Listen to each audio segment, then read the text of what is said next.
Okay, yan yung ilalim. Yung nakaraan yung pa-slope na pointer na flooring. Baba ko na ako ng konti. May parang pader din dito. May parang pader. Natanggal na namin to.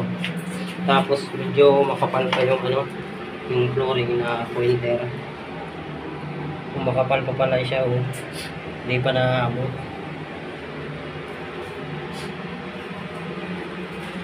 Parang pointer siya, puffy. Tapos yung pader niya, ganun din. Nagtuturo din pababa. Tapos yan may pointer pa na nagko-confirm na diretso yung hukay pa ilalim.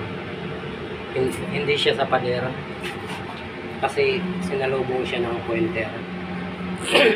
Nakapaisalog yung flooring.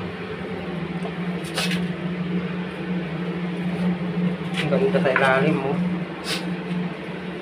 Yun, may parang pader na naman. Tapos yan, tatanggalin namin yan.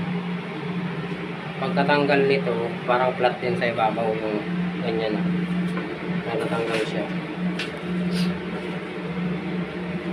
Aray, sabi mong pointer. Ano, di baga, ilang ang tangga po. Yan. Ano tao ba? Bigat pag yan.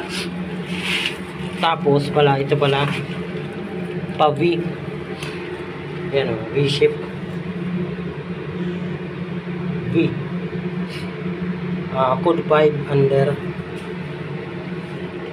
Yan. Nagsasabi siya na diretso pa ilalim. Gayon din ito yung pader. Boundary.